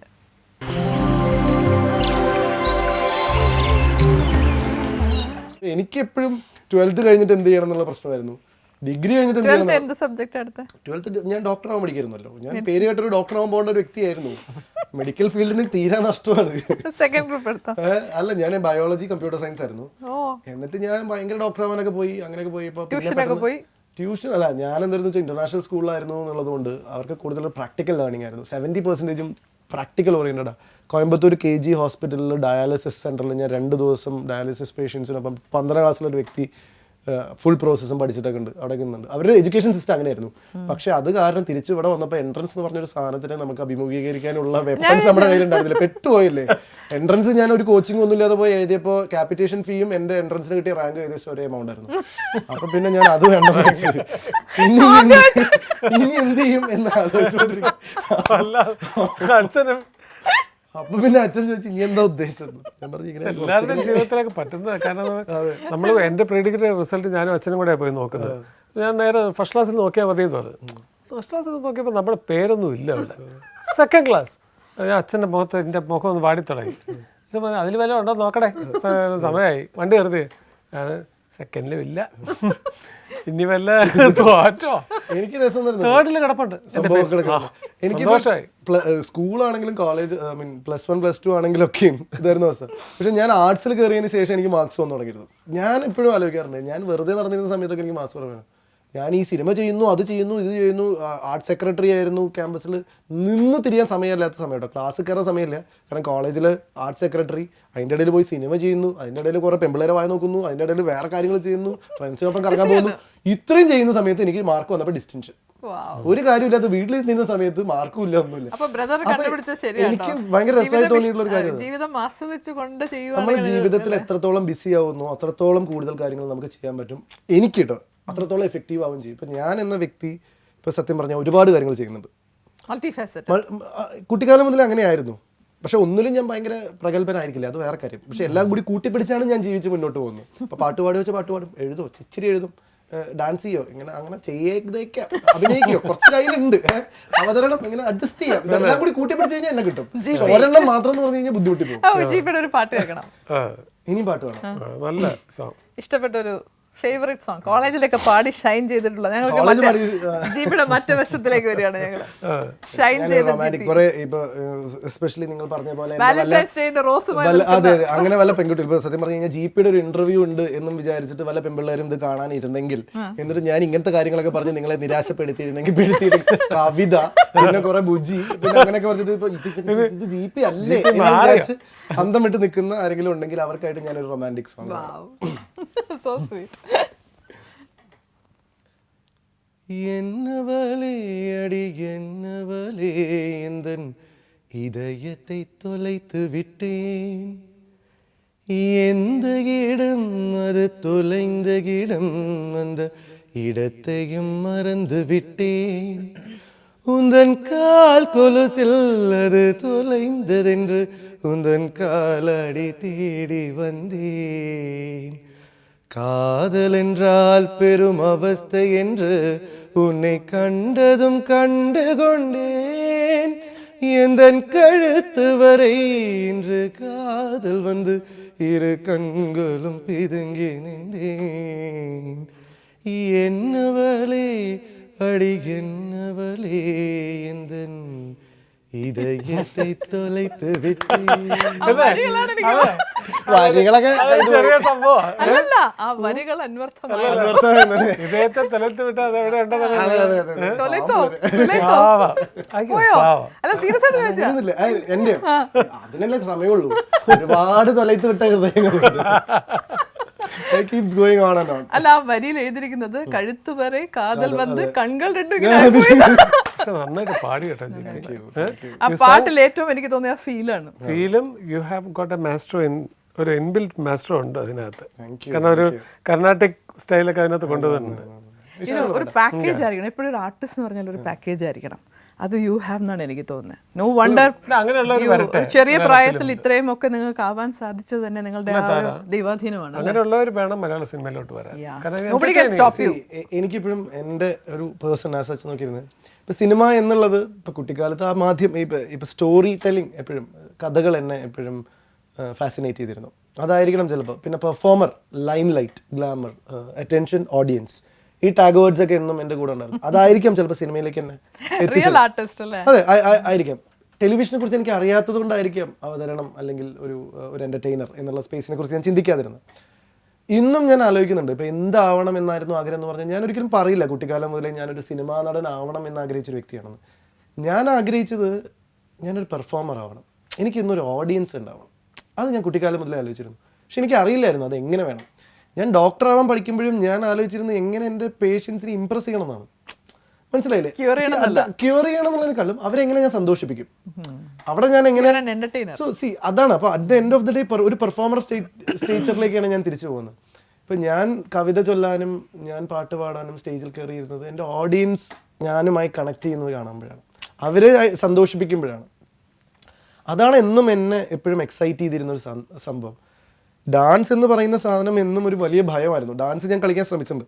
അത് കളിക്കാൻ അല്ല, അതെന്താണെന്ന് അറിയോ, നമ്മുടെ ഈ എന്തെന്ന് കാര്യം എന്ന് വെച്ച് കഴിഞ്ഞാൽ കേരളത്തിൽ ഡാൻസ് എന്ന് പറയുന്നത് വെസ്റ്റേൺ ഡാൻസ്, പ്രത്യേകിച്ചും ഞങ്ങളുടെ ഞങ്ങൾ കുട്ടികളായിരുന്ന സമയത്ത് ഒരു 20 വർഷം മുമ്പ് 25 വർഷം മുമ്പോട്ടോ വെസ്റ്റേൺ ഡാൻസ് അത്ര പോപ്പുലർ ആയിരുന്നില്ല. എസ്പെഷ്യലി പട്ടാമ്പി പോലെ ഞാൻ ജനിച്ചു വളർന്നൊരു സ്ഥലത്ത് അല്ലെങ്കിൽ ചെറിയ ചെറിയ സ്ഥലങ്ങളിൽ സിനിമാറ്റിക് വെസ്റ്റേൺ ഡാൻസിൻ്റെ പോപ്പുലാരിറ്റി കുറവായിരുന്നു. അവിടെ എപ്പോഴും ഭരതനാട്യം, കുച്ചിപ്പുടി തുടങ്ങിയ സാധനങ്ങളാണ്. അതിൽ കയറി കഴിഞ്ഞാൽ സ്ത്രൈണത അല്ലെങ്കിൽ അത് സ്ത്രീകളുടെയാണ്, അത് പെൺകുട്ടികളുടെയാണ് എന്നുള്ളത് കൊണ്ട് ആൺപിള്ളേരെല്ലാവരും ക്രിക്കറ്റ് കളിക്കാൻ പോകും. ഞാൻ ക്രിക്കറ്റ് കളിക്കാനാണ് പോയത്. എൻ്റെ ഡാൻസിന് ചേർക്കണമെന്ന് അമ്മ പലതാണോ ചോദിച്ചിട്ടുണ്ട്. ഞാൻ പറഞ്ഞു ഡാൻസിന് പോകണ പ്രശ്നമില്ല, കാരണം ഡാൻസ് മാസ്റ്റർ നടക്കുന്നുണ്ട്, ഞാൻ പേടിച്ചിട്ടുണ്ട്. അപ്പോൾ എനിക്ക് അതിന് പോകാൻ പറ്റില്ല. രണ്ടാമത്തത് ഈ വെസ്റ്റേൺ അല്ലെങ്കിൽ ഇതുപോലെയുള്ള കണ്ടംപററി സാധനങ്ങൾ പഠിപ്പിക്കാനുള്ള ഒരു സാഹചര്യം പട്ടാമ്പി പോലുള്ള സ്ഥലത്ത് ഉണ്ടായിരുന്നില്ല, നമ്മൾ ജനിച്ചുള്ള സ്ഥലത്ത്. സ്വാഭാവികമായിട്ടും ബോഡി ഫ്ലെക്സിബിലിറ്റി ഉണ്ടാവില്ല. ക്രിക്കറ്റ് കളിക്കുന്നതുകൊണ്ട് ബോഡി ഫ്ലെക്സിബിലിറ്റി, സ്റ്റാമിന ഉണ്ടാവും. പക്ഷേ നമ്മൾ വിചാരിച്ചതിനനുസരിച്ചിട്ട് ഇത്രയും സ്പീഡിൽ താളത്തിനനുസരിച്ച് റിതം സെൻസ് ഉണ്ടെങ്കിൽ പോലും ബോഡി മൂവ് ചെയ്യില്ല. അവിടെയാണ് നമ്മൾ ബാക്ക് ഔട്ട് ചെയ്ത് പോകുന്നത്. അപ്പോൾ എന്ത് പറ്റുന്നു എന്ന് വെച്ച് കഴിഞ്ഞാൽ ഒരു ഡാൻസുമായിട്ട് സെറ്റ് ആവാൻ ടൈം എടുക്കും. പിന്നെ ഈ ഡാൻസിന് അത്യാവശ്യം നല്ല തൊലിക്കട്ടി വേണം, കാരണം ഇത് അറിയാത്ത ആൾ ഇതും വെച്ച് ഡാൻസ് ചെയ്യണം. അപ്പോൾ സഭാകമ്പം കാരണം നമ്മൾ കയറൂല. അപ്പൊ ഡാൻസ് എന്ന് പറയുമ്പോൾ ഫിയർ ഫാക്ടറായി മാറും. ഇതാണ് എനിക്ക് സംഭവിച്ചത്. നമുക്ക് താല്പര്യമുണ്ട്, കാരണം ഞാൻ വളർന്നു വന്ന് ഞാൻ ഒരു 12ാം ക്ലാസ് ആകുമ്പോഴേക്കും ഋത്തിക് റോഷൻ ഡാൻസ് ചെയ്യുന്നു. ഈശ്വര, ഞാൻ ഇത്രയും കാലം എന്ത് ചെയ്യുന്നു, ഡാൻസ് എന്തുകൊണ്ട് ഞാൻ പഠിച്ചില്ല? അപ്പോഴാണ് നമ്മൾ ആലോചിക്കുന്നത് ഋത്തിക്കിനെ പോലെ ഡാൻസ് ചെയ്യാൻ പറ്റണ്ടേ, അയാൾ പലതും കാണിക്കുന്നത്. അല്ല, ഇപ്പൊ ഒരു സീക്രട്ട് ചോദിക്കട്ടെ, ഇപ്പൊ നിങ്ങൾ നടനാകാൻ തീരുമാനിച്ച ഒരാളാണ്, ഇപ്പൊ ഇതാണ് നിങ്ങളുടെ ഫീൽഡിൽ നിന്ന് നിങ്ങൾ തിരിച്ചറിഞ്ഞ ഒരാളാണ്. ഇപ്പൊ ഒരു പാക്കേജ് വേണം. ഒരു ഹീറോ എന്ന് പറഞ്ഞാൽ ഫൈറ്റ് ചെയ്യണം, ഡാൻസ് ചെയ്യണം, അത്യാവശ്യം റൊമാൻസ് ചെയ്യണം, അതൊക്കെ അറിയാം. കവിത ചൊല്ലണം, അതറിയാം. പാട്ട് പാടണം, അറിയാം. അപ്പോൾ ഇപ്പോൾ ഫൈറ്റ് ആൻഡ് ഡാൻസ് ഇത് രണ്ടും പഠിക്കുന്നുണ്ടോ ഇപ്പോൾ? ഇല്ല, ഞാൻ പഠിച്ചു തുടങ്ങിയിട്ടില്ല. പക്ഷേ ഞാൻ മിക്കവാറും ഡാൻസ് എനിക്ക് പഠിക്കേണ്ടി വരും, കാരണം എന്നെ ജനങ്ങൾ വെറുതെ വിടാനുള്ള സാധ്യത ഞാൻ കാണുന്നില്ല. ഇപ്പൊ ഞാൻ പോകുന്ന എല്ലാ കോളേജിലും എന്നെ ഡാൻസ് ചെയ്യിപ്പിക്കാതെ വിടില്ല, എന്നെ പാട്ട് പഠിപ്പിക്കാതെ വിടില്ല. ഇപ്പൊ ഞാൻ പറയും നിങ്ങൾക്ക് അറിയുന്നില്ലേ ഞാൻ അതെ, നിങ്ങൾ ഡാൻസ് ചെയ്തേ പറ്റൂ. പിന്നെ ഞാൻ പഠിച്ചത് ഡാൻസ് റാഗിങ്ങിലൂടെയാണ്. പ്രസന്ന മാസ്റ്ററും നീരജ് ഭവ്ലേജിയും പ്രിയാജിയും കൂടി എന്നെ റാഗ് ചെയ്ത് ഡാൻസ് പഠിപ്പിച്ചാണ്. ഇന്ന് എനിക്ക് ഡാൻസ് കളിക്കാൻ ഒരു മടിയില്ല. ഞാൻ പോകുന്ന എവിടെയും ഞാനൊരു ഡാൻസർ ആയിരിക്കില്ല, പക്ഷെ ഞാൻ എൻ്റെതായിട്ടുള്ള ഒരു സ്റ്റെപ്പുകൾ എൻ്റെതായിട്ടുള്ള രീതിയിൽ ഞാൻ കളിച്ചു കാണിച്ചില്ല. എവിടെ ഇരിക്കുന്ന പോലെ ഞാൻ എവിടെ പോയി കഴിഞ്ഞാലും ഇപ്പൊ ഈ അടുത്ത് എനിക്കൊരു ബെസ്റ്റ് ആങ്കറിനുള്ള ഒരു അവാർഡ് വാങ്ങാൻ വേണ്ടി പോയപ്പോഴും അവരെന്നെ ഡാൻസ് ചെയ്യിപ്പിച്ചിട്ടാണ് വിട്ടത്. വേറെ ഒരു ആങ്കറി അവർ ഡാൻസ് ചെയ്യിപ്പിച്ച് വിടില്ല. ബെസ്റ്റ് ആങ്കർ അവാർഡ് വാങ്ങാൻ പോകുന്ന ഒരാൾ ഡാൻസ് ചെയ്യേണ്ട ആവശ്യമില്ല. പക്ഷെ GP ഡാൻസ് ചെയ്യാതെ പോയി കഴിഞ്ഞാൽ ഓഡിയൻസിന് സങ്കടമാവെന്നും പറഞ്ഞിട്ട് എനിക്കിപ്പോ സങ്കടമായിട്ടോ ഡാൻസ് ചെയ്യിപ്പിക്കാൻ.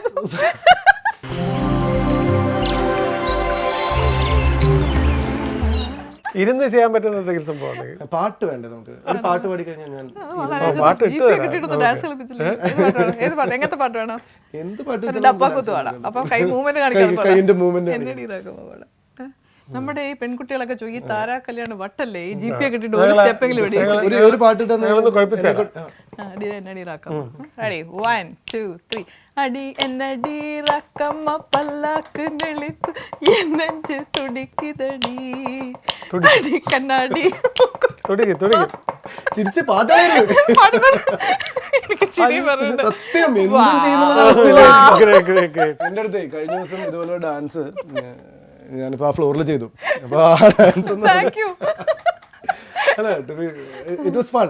ഞാൻ ശരിക്കും ഇതിന് ടട്ടിംഗ് എന്ന് പറഞ്ഞ ഇങ്ങനെ ഒരു ഡാൻസ് ഫോം ഉണ്ട്. നമ്മുടെ പിള്ളേർ ശരിക്കും ചെയ്യും. ഞാൻ ഈ ടട്ടിംഗ് ഒന്നും പഠിക്കാത്തതുകൊണ്ട് ഞാനിത് കണ്ട് ഇൻസ്പയർഡ് ആയിട്ടുള്ള എന്റേതായിട്ടുള്ള ഒരു GP സ്റ്റൈൽ സാധനമാണ്. അപ്പൊ ഞാൻ ഇതിങ്ങനെയൊക്കെ തിരിച്ച് വന്നിട്ട് ഞാൻ പെട്ടെന്നൊരു ദിവസം ഡാൻസ് ചെയ്യുന്ന വന്നതാണ്. അപ്പൊ ഞാൻ ഇങ്ങനെയൊക്കെ ചെയ്തിട്ട് അപ്പോൾ ഒരു പെൺകുട്ടിയായിട്ട് പെട്ടെന്ന് ഡാൻസ് ചെയ്യണി വന്നു. അപ്പോൾ കാര്യമായിട്ട് ഡാൻസ് ചെയ്യാനുള്ള അവസ്ഥയല്ല. അപ്പോൾ അങ്ങനെയാണ് ഇത് ഉരുത്തിരിഞ്ഞ് വന്നത്. ഇതിങ്ങനെ ഉരുത്തിരിഞ്ഞ് കഴിഞ്ഞാൽ ഇങ്ങനെയൊക്കെ ഉണ്ടായിട്ട് ഈ സംഭവം കേട്ടിട്ട് ഇത് തുറന്ന് അപ്പോൾ ഞാൻ ഇങ്ങനെ തിരിച്ച് ഇങ്ങനെ വെച്ച് നോക്കുമ്പോൾ അപ്പോൾ ഞാൻ എൻ്റെ ഭാവനയിലാണ് എല്ലാം. അപ്പോൾ ഞാനിവിടെ പൂ ഉണ്ടാക്കിക്കൊണ്ടിരിക്കുകയാണ് കുട്ടിക്ക് വേണ്ടിയിട്ട്. എല്ലാം ഉണ്ടാക്കി പൂ ഉണ്ടാക്കി നോക്കുമ്പോൾ അയ്യോ ഇത് മൊട്ടാണല്ലോ. ഞാൻ പൂ വിരിച്ചു കൊടുത്ത്. അപ്പോൾ പ്രശ്നാവസ്ഥ നീ എന്താണ് ഈ പ്രേമിക്കാൻ പറഞ്ഞിട്ട് പഴം കൊടുക്കുന്നത്? അപ്പോൾ ഇതൊക്കെയാണ് നമ്മൾ സത്യം പറഞ്ഞു കഴിഞ്ഞാൽ ഡാൻസ് ഇറക്കാൻ ഭാവന വെച്ചിട്ടുണ്ട്. നമ്മുടെ പ്രേമത്തിലെ നായികണ്ടല്ലോ മേരിയായിട്ട് അഭിനയിച്ച അനുപമയുടെ അടുത്താണ് എനിക്ക് ഈ അബദ്ധം പറ്റിയത്.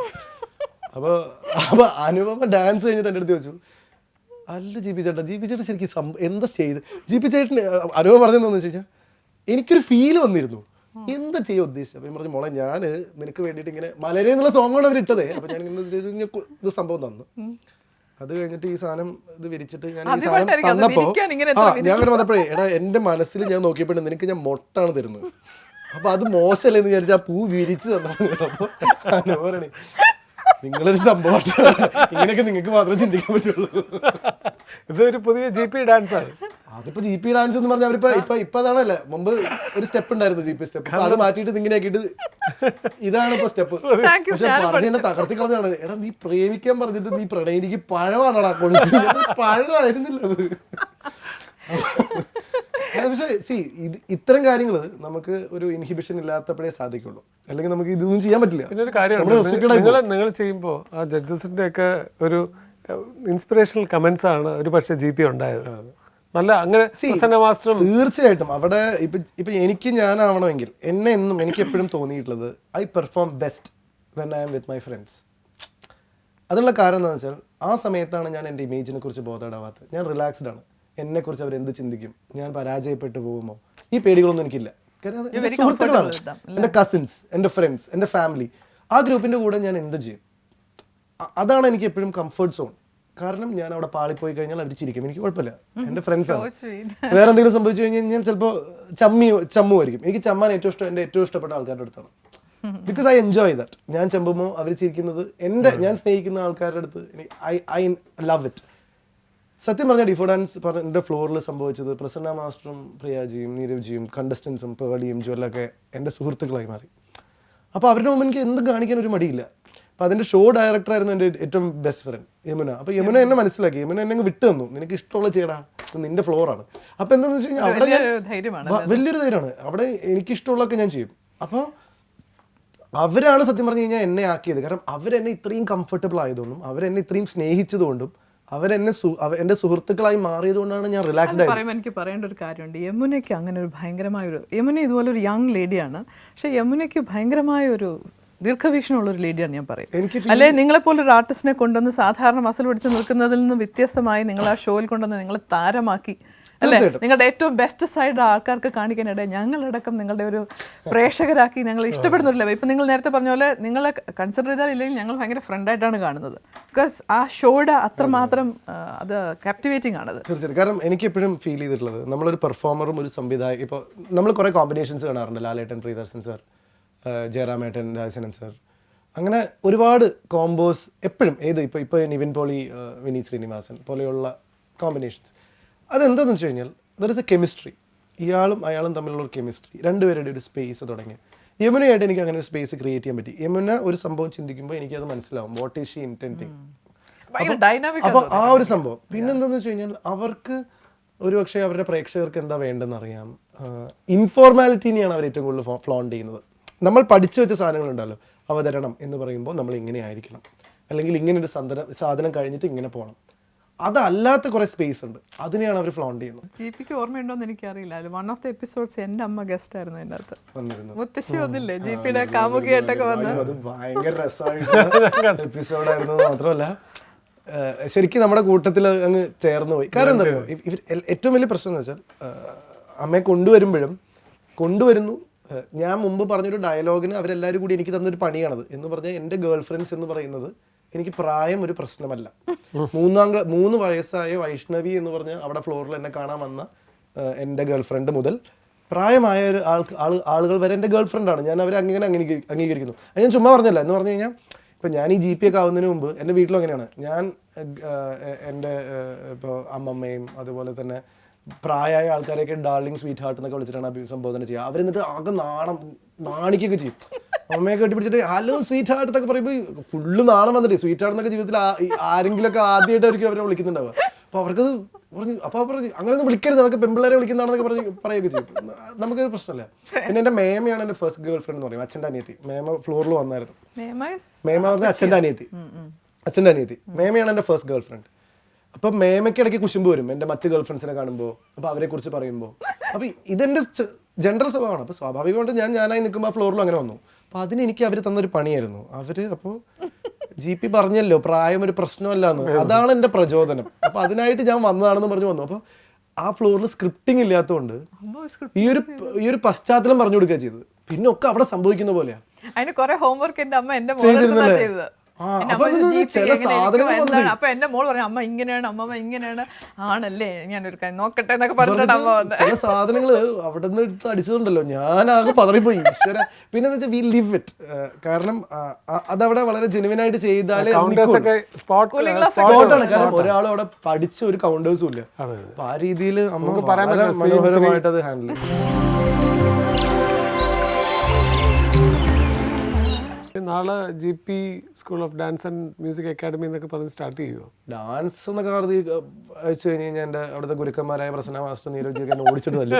ചിലപ്പോൾ ഞാൻ GP സ്കൂൾ ഓഫ് പെർഫോമൻസ് എന്നൊക്കെ പറഞ്ഞിട്ട് ഇറക്കും. അപ്പൊ പിന്നെ ആർക്കും ഒന്നും പറയാൻ പറ്റില്ലല്ലോ, എന്തും ആവാൻ.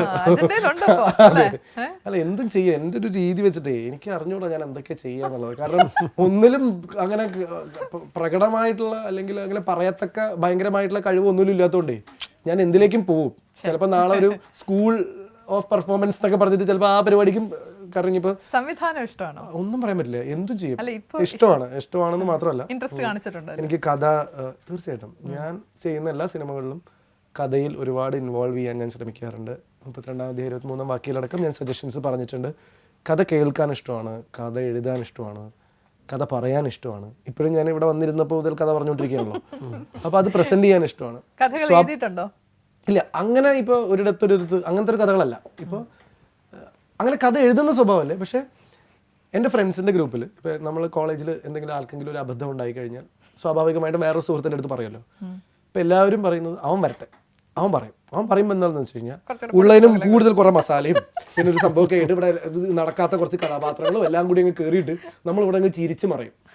അപ്പോൾ അവൻ വരട്ടെ, അവൻ വന്നിട്ട് പറഞ്ഞാൽ മതി, അല്ലെങ്കിൽ നീയൊക്കെ പറഞ്ഞു കഴിഞ്ഞാൽ കൊളായിപ്പോവും. അപ്പോൾ ആ ഒരു സംഭവമുണ്ട്. അപ്പോൾ അവർ ചില സമയത്ത് എന്നെ GP മസാല എന്ന് വരെ വിളിച്ചിട്ടുണ്ട് കേട്ടോ എന്ന് പറഞ്ഞു കഴിഞ്ഞാൽ. പക്ഷേ ഞാൻ പറയാറുണ്ട്, അപ്പോൾ ഈ കളിയാക്കപ്പെടുന്ന ആളെൻ്റെ അടുത്ത് ചോദിക്കും എന്തിനാടാ വെറുതെ ഇല്ലാത്ത സാധനങ്ങളൊക്കെ ഉണ്ടാക്കി പറയുന്നത്. ചിലപ്പോൾ ഒരു കഥാപാത്രം വന്നാലായിരിക്കും ആ കഥയ്ക്ക് കൂടുതൽ ഭംഗി ഉണ്ടാവും. അല്ല അപ്പൊ ഞാൻ പറയും ഞാനൊരു ഹിസ്റ്റോറിയൻ അല്ല, ഞാനൊരു ജേർണലിസ്റ്റ് അല്ല. ഉണ്ടായ കാര്യം അതുപോലെ റിപ്പോർട്ട് ചെയ്യാൻ ഞാനൊരു ആർട്ടിസ്റ്റാണ്. സ്വാഭാവികമായിട്ടും ഞാനൊരു സ്റ്റോറി ടെല്ലറാണ്. വളരെ സിമ്പിൾ ആയിട്ടൊരു കാര്യം കുറച്ച് ഇത്തിരി മസാല ഇട്ട് ചേർത്ത് പറഞ്ഞാലേ നമുക്ക് പേടിയാ. സമാധാനം. ഇത്രേ ഉള്ളൂ. എന്നെ അത്രേ ഞാൻ പറയുന്നുള്ളൂ. ഇപ്പൊ പറയാം. ഞാനൊരു ഹിസ്റ്റോറിയനോ ഞാനൊരു ജേർണലിസ്റ്റോ ആയിരുന്നെങ്കിൽ ഞാൻ പറയുന്നത് അതുപോലെ റിപ്പോർട്ട് ചെയ്യാന്നുള്ളത് എന്റെ ധർമ്മമാണ്. ഞാനൊരു സ്റ്റോറി ടെല്ലറോ ഞാനൊരു ഒരു കലാകാരനോ ആകുമ്പോൾ ഞാൻ ഉള്ളത് വേറെ രീതിയിൽ പറഞ്ഞാൽ അത് എത്രത്തോളം മനോഹരമാക്കി പറയാൻ പറ്റും. അങ്ങനെ പറഞ്ഞാലാണ് അതിനകത്ത് അതാണ് എൻ്റെ ഡ്യൂട്ടി. അപ്പോൾ അങ്ങനെ ഞാൻ കഥ പറയാറുണ്ട്. സംവിധാനം എന്നുള്ള സംഭവം എനിക്ക് താല്പര്യമുള്ളതാണ്, പക്ഷെ അതിന് ഒരുപാട് ഹോംവർക്ക് ചെയ്യണം. ഒരുപാട് ഇൻസ്പയർ ആയിട്ടുള്ള ഡയറക്ടേഴ്സ്. ഗൗതം മേനൻ ഫസ്റ്റ് എനിക്ക് അദ്ദേഹം ഇമോഷണൽ ഇമ്പാക്ട് ഉണ്ടായിരുന്നു. തമിഴിൽ ഓഫേഴ്സ് ഒന്നും വന്നില്ല. തമിഴിൽ എനിക്ക് അടയാളങ്ങൾ ചെയ്ത് കഴിഞ്ഞിട്ട് ഓഫേഴ്സ് വന്നായിരുന്നു, IG ഒക്കെ ചെയ്ത സമയത്ത്. പക്ഷെ അന്ന് എന്ത് പറ്റിയിരുന്നു വെച്ചാൽ ഞാൻ ഈ MBAക്ക് പോയതുകൊണ്ട് പക്ഷെ നിങ്ങൾക്കൊരു ഡ്രോബാക്ക് ഉണ്ട്. തമിഴ് പോയി നിങ്ങൾ സുന്ദരനായതുകൊണ്ടേ നിങ്ങൾ അല്ല അങ്ങനെയൊന്നുമില്ല. അജിത്ത് അവിടെ സൂപ്പർ സ്റ്റാർ ആണ്. എനിക്ക് തോന്നുന്നു സൗത്ത് ഇന്ത്യയിൽ അജിത്തിന്റെ അത്രയും ഗ്ലാമർ ഉള്ള ഹാൻസം ആയിട്ടുള്ള ഒരാളെ അത്രേ ഉള്ളൂ. അവിടെ അങ്ങനത്തെ ഒരു ഇഷ്യൂസ് ഒന്നും ഇല്ല. പൊതുവെ തമിഴിലൊരു ആർട്ടിസ്റ്റ് വില്ലനാക്കുന്ന ഒരു ഇപ്പൊ എൻ്റെ ഈ ഒരു ശബ്ദം, എൻ്റെ ഒരു ശബ്ദത്തിന്റെ രീതിയൊക്കെ വെച്ചിട്ട് ഞാനൊരു അവതാരകനാവുന്ന ഒരാളും പറയില്ല. എന്നെ കൊണ്ട് സാധിക്കില്ല. കാരണം ജിപിയുടെ ശബ്ദം വെച്ചിട്ട് ജിപിക്ക് അങ്ങനെ ഒരു അവതാരകനാവാൻ പറ്റുമോ? ജിപിയുടെ ശബ്ദത്തിന്റെ ഒരു രീതി, കുറച്ചൊരു അടവൊക്കെയുള്ളൊരു ശബ്ദം, അപ്പോൾ അതിൻ്റെ ഒരു ക്ലാരിറ്റി. പക്ഷെ ഞാൻ ഇന്നിപ്പോൾ ആൾക്കാർ എന്നെ അംഗീകരിച്ചത് ഒരു അവതാരകൻ എന്നുള്ള രീതിയിലാണ്. അപ്പം അതിലൊന്നും കാര്യമില്ല. ചിന്തയില്ല. എനിക്ക് അങ്ങനത്തെ ലിമിറ്റേഷൻസ് ഒന്നുമില്ല. അപ്പോൾ തമിഴ്നാട്ടിൽ പോയതുകൊണ്ട് അവർ അംഗീകരിക്കില്ല എന്നുള്ളതൊന്നും അല്ല ഭംഗി കൂടിയോണ്ട് അംഗീകരിക്കില്ല അങ്ങനെയൊന്നും എനിക്ക് തോന്നുന്നില്ല.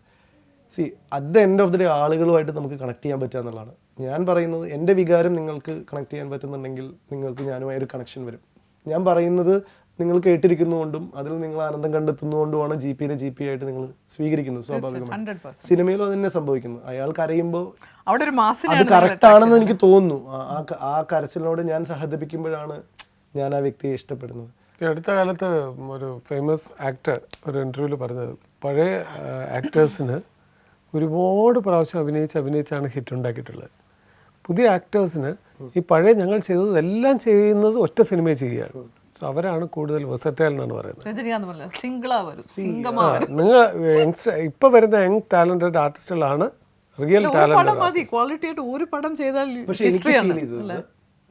അവര് ഈ കാലഘട്ടത്തിലാണെങ്കിൽ അവരിതൊക്കെ ചെയ്യേണ്ടി വന്നേനെ, അവരിതൊക്കെ ചെയ്തേനെ.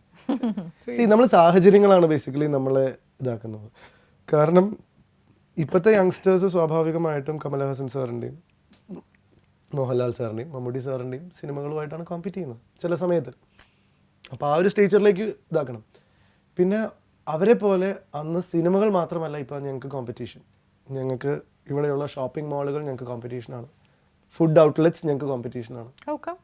സിനിമയ്ക്ക് പോകണ്ട നമുക്ക് പോയിട്ട് അവിടെ പോയിട്ട് കുറച്ച് ഭക്ഷണം സുഖമായിട്ടിരിക്കാം. സിനിമയ്ക്ക് പോകണ്ട നമുക്ക് അവിടെ ഈ മോളിൽ പോയിട്ട് ഇവന്റ്സ് ഞങ്ങൾക്ക് പ്രശ്നമാണ്.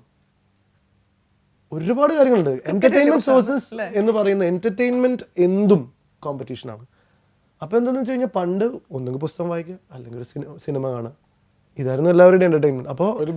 അപ്പോൾ സ്വാഭാവികമായിട്ടും അതെ ഒരു ബീച്ച്. ഇതിപ്പോൾ അങ്ങനെയല്ല. ബൈക്കുകൾ മാത്രം വെച്ചുള്ള റൈഡ്സ് ഇതൊരു സോഴ്സ് ഓഫ് എന്റർടൈൻമെന്റ് ആണ്. ഭക്ഷണം കഴിക്കുക അതൊരു വലിയൊരു സോഴ്സ് ഓഫ് എന്റർടൈൻമെന്റ് ആണ്. മോളുകൾ ചുമ്മാ കറങ്ങാൻ പോവുക ഒരു സോഴ്സ് ഓഫ് എന്റർടൈൻമെന്റ് ആണ്. അവാർഡ് നൈറ്റുകൾ, ഇവന്റുകൾ, ഷോസുകൾ, മ്യൂസിക് ഷോസുകൾ അതൊരു സോഴ്സ് ഓഫ് എന്റർടൈൻമെന്റ് ആണ്. ഇങ്ങനെ പുതിയ സ്വഭാവമുള്ള കുറേ സാധനങ്ങൾ വന്നിട്ടുണ്ട്. ഇതെല്ലാ നാട്ടിലും ഉണ്ട്. ഇതൊക്കെ സിനിമയ്ക്ക് കോമ്പറ്റീഷനാണ്. അതുകൊണ്ട് തന്നെ അറ്റൻഷൻ സ്പാൻ വളരെ കുറവായതുകൊണ്ടും അത്രയും താല്പര്യ സാധനങ്ങൾക്ക് ആൾക്കാർ കയറുള്ളൂ. ആ സിനിമ ആൾക്കാർ നല്ലത് പറയുന്നുണ്ട്, അപ്പോൾ അതിന് കയറാം. ആ സിനിമ ആൾക്കാർ നല്ലത് പറയുന്നുണ്ട്, എല്ലാവരും കൂടി അതിന് അടിച്ചു കയറുന്നു. ഈ എക്സ്ട്രീം സ്വഭാവങ്ങൾ അതിന് വരാൻ കാരണം അതാണ്. ഞാനിപ്പോൾ തൽക്കാലം സിനിമയ്ക്ക് പോകാനല്ലോ, ഏതെങ്കിലും ഒരു നല്ല സിനിമ ഇറങ്ങട്ടെ. അപ്പോൾ ഈ നല്ല സിനിമ ഇറങ്ങുമ്പോൾ എല്ലാവരും കൂടി അതിനകത്ത് ഇടിച്ചു കയറും. അല്ലെങ്കിൽ ഒരാൾ തിരിഞ്ഞു നോക്കുകയില്ല. സിനിമ ആവറേജ് ആണ്, പിന്നെ തിയേറ്ററിൽ ഒരാളും ഉണ്ടാവില്ല. അപ്പോൾ ഈ ആവറേജ് എന്ന് പറയുന്ന സാധനങ്ങളൊക്കെ ഇപ്പോൾ നമുക്ക് പോയി. ഒന്നെങ്കിൽ സിനിമ അട്ടർ ഫ്ലോപ്പ്, അല്ലെങ്കിൽ സിനിമ സൂപ്പർ ഹിറ്റ്. മോഡറേറ്റ് ആയിട്ടുള്ള സ്വഭാവങ്ങൾ ഭയങ്കരമായിട്ട് നഷ്ടപ്പെട്ടുകൊണ്ടിരിക്കുന്നു. പണ്ടത്തെ പോലെ 100 ദിവസമല്ലല്ലോ. ആദ്യത്തെ ഒരു വീക്ക് 2 വീക്സ് 3 വീക്സിനകത്ത് മാക്സിമം ആൾക്കാർ കയറുന്നു, ഇതേ അടുത്ത സിനിമ വേറെ എന്തെങ്കിലും വരുന്നു. അപ്പോൾ അതിലേക്ക് അതെ കാരണം എന്താണെന്ന് വെച്ചാൽ രണ്ടാൾക്കാർ. കാരണം എന്ന് വെച്ചാൽ ഞങ്ങൾക്ക് സമയമില്ല, അല്ലെങ്കിൽ ഇതിന് ഞങ്ങൾക്ക് വേറെ ഓൾട്ടർനേറ്റീവ് ഉണ്ട്. ഞാൻ എന്തുകൊണ്ട് ഇത്രയും സമയം മുടക്കി ആ സിനിമ കാണണമെങ്കിൽ ഒരു ഞാൻ വിശ്വസിക്കുന്ന 2 ആൾക്കാർ പറയട്ടെ ആ സിനിമ കണ്ടാൽ കുഴപ്പമില്ല എന്ന്. അപ്പോൾ ഞാൻ തയ്യാറാണ് അതിന് സ്പെൻഡ് ചെയ്യാൻ. അല്ലാതെ ഞാൻ അവിടെ പോയിട്ട് എനിക്ക് ഇഷ്ടപ്പെടാത്തൊരു കഥയും കേട്ട് എനിക്ക് ബോറടിച്ച് ഞാൻ തിരിച്ച് എന്തിനു വരണം?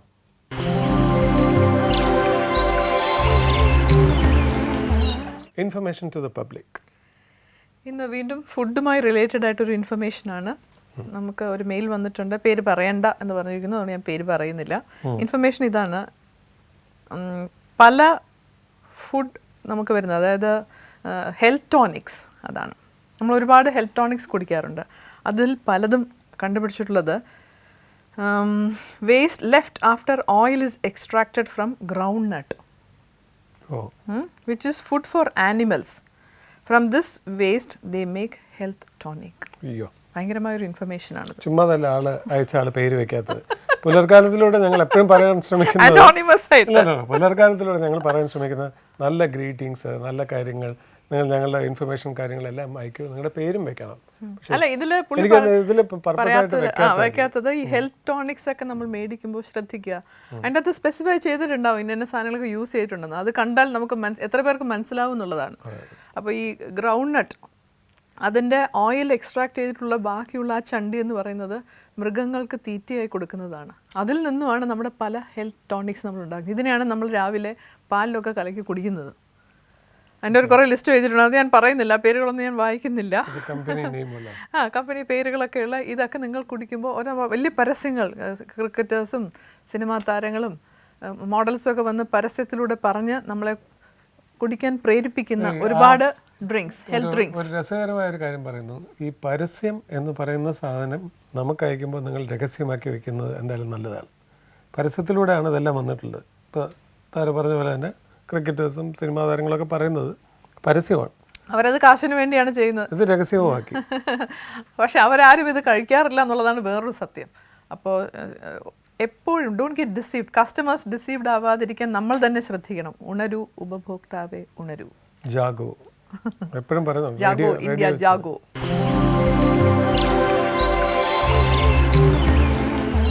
ഇപ്പോൾ ഗോവിന്ദ് പത്മസൂര്യ എന്നുള്ളൊരു വ്യക്തിക്ക് വരുന്ന സിനിമകൾ, ആ സിനിമകളിൽ നിന്നാണ് ഞാൻ സെലക്ട് ചെയ്യേണ്ടത്. ഇപ്പോൾ GP ആയതിനു ശേഷം എൻ്റെ ഉത്തരവാദിത്വം കൂടി. ഞാൻ ചെയ്യുന്ന സിനിമകൾക്ക് ചിലപ്പോൾ കുറച്ച് ആളുകൾക്ക് അറിയാം, GP ഇഷ്ടപ്പെടുന്ന ആൾക്കാർക്ക് അറിയാം, അവരിഷ്ടപ്പെട്ട സാധനം തന്നെയാണോ ഞാൻ കൊടുക്കുന്നത്, അവർക്ക് ഇഷ്ടപ്പെടുമോ.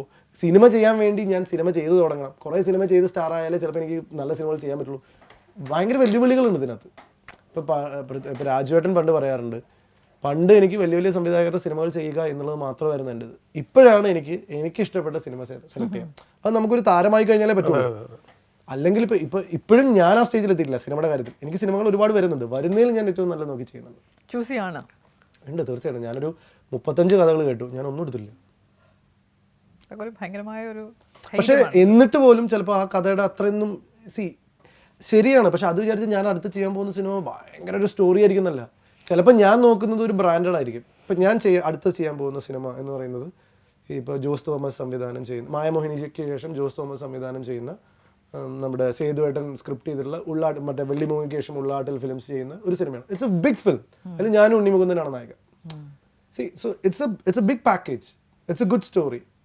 അപ്പോൾ ചിലപ്പോൾ ഞാൻ ഇതിലും ഗംഭീരമായിട്ടുള്ളൊരു സ്ക്രിപ്റ്റ് ഞാൻ കേട്ടിട്ടുണ്ടാവും, പക്ഷെ അത് ചെയ്ത് കഴിഞ്ഞാൽ ചിലപ്പോൾ അതിൽ ഞാൻ മാത്രമേ ഉള്ളൂ.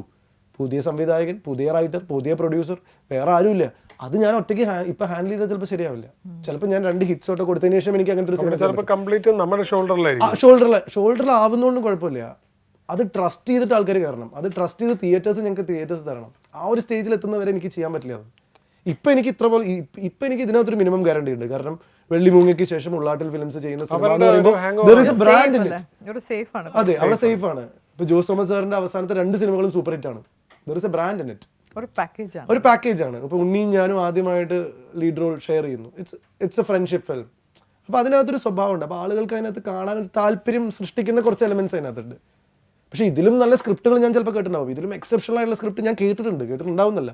അവരെ ഞാൻ ഹോൾഡിൽ നിർത്തിക്കുകയാണ്. കാരണം എനിക്ക് ഇപ്പം ചെയ്യാൻ പറ്റില്ല. കാരണം ഞാൻ ഇപ്പം ചെയ്താലും ഇത് ഇങ്ങനെയാണെന്നുള്ള ആൾക്കാർക്ക് മനസ്സിലാവില്ല. ആദ്യം ആൾക്കാർ ചോദിക്കുക, ഗോവിന്ദ് പത്മസൂര്യ വെച്ച് ഇപ്പം ചെയ്ത് കഴിഞ്ഞാൽ സാറ്റലൈറ്റ് കിട്ടുമോ, തിയേറ്റേഴ്സ് ഒരു 100 കിട്ടുമോ, തുടങ്ങിയ ചോദ്യങ്ങൾ. ആ ചോദ്യങ്ങൾ ഒഴിവാക്കുക എന്നുള്ളതാണ് ആദ്യം എൻ്റെ എസ്റ്റാബ്ലിഷ്. കാരണം ആ ചോദ്യങ്ങൾ ഒഴിവാക്കുന്ന രീതിയിലേക്ക് ഞാൻ ഉയരണം. അപ്പം ഞാൻ അത്തരം അസോസിയേഷൻസ് ചെയ്യണം. വർഷം എന്നുള്ള സിനിമ ചെയ്യാനുള്ള മേജർ കാര്യം അതായിരുന്നു. ഞാൻ ആകെ 3-4 സീനിലെ വർഷത്തിലുള്ളൂ. പക്ഷെ മമ്മൂട്ടിയെ പോലെ ഒരു സൂപ്പർ സ്റ്റാർ ചെയ്യുന്നു, മമ്മൂക്കയുടെ കൂടെയുള്ള ഫിലിം, രഞ്ജിത്ത് ശങ്കറിനെ പോലെ ഒരു എസ്റ്റാബ്ലിഷ് ആയിട്ടുള്ള ഡയറക്ടർ, 2 പേരും എൻ്റെ നല്ല സുഹൃത്തുക്കളാണ്. മമ്മൂക്ക സത്യം പറഞ്ഞു കഴിഞ്ഞാൽ ഡാഡി സ്കൂളിൽ പോയപ്പോൾ എനിക്കൊരു ഹെഡ് മാസ്റ്റർ ഫിഗർ ആയിരുന്നു. വർഷം കഴിച്ചപ്പോൾ അദ്ദേഹം എൻ്റെ ഒരു സുഹൃത്തിനെ പോലെയാണ്. അത്രയും ലൈറ്റ് ഹാർട്ടഡ് ആയിട്ടാണ് അദ്ദേഹം സംസാരിച്ചതും ഇടപഴകിയതും. ഇപ്പോൾ ഒരു ഡിസ്റ്റൻസ് ഇല്ല, എന്തും വിളിച്ചു ചോദിക്കാൻ പറ്റുന്ന ഒരു ശരിക്കും അത്രയും സീനിയർ ആയിട്ടുള്ള ഒരു ആക്ടർ, അതൊരു ഭാഗ്യമായിരുന്നു.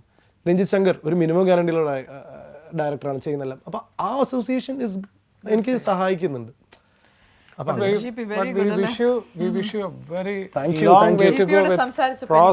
ന്യൂ ജനറേഷനിലെ കുട്ടികൾ എത്ര ഫോക്കസ്ഡ് ആണ്, എത്രത്തോളം റെസ്പോൺസിബിൾ ആണ്. അവരവരുടെ കാര്യങ്ങൾ ചെയ്യുമ്പോൾ അവരുടെ കരിയറിനോടും അവരുടെ ഓഡിയൻസിനോടും അവരോടും അവരെത്ര കമ്മിറ്റ്മെന്റോടെ എത്ര സിൻസിയർ, ഒരുപാട് കാര്യങ്ങൾ പഠിച്ചു ഞാൻ. എനിക്കും ഒരുപാട് സന്തോഷം തോന്നി, കാരണം സ്ഥിരം പാറ്റേണിൽ നിന്നും കുറച്ച് വ്യത്യസ്തമായി ഞാൻ ഈ ഇന്റർവ്യൂവിലും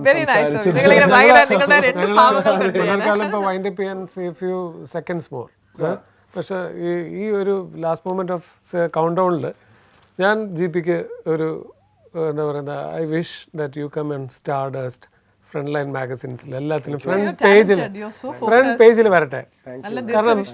കാരണം മലയാളികൾക്ക് എപ്പോഴും അഭിമാനിക്കാൻ പറ്റുന്ന ഒരു രീതിയിൽ GP മാറട്ടെ. I know that you have A Kamadevan look as well as ഒരു നല്ലൊരു ബുജി.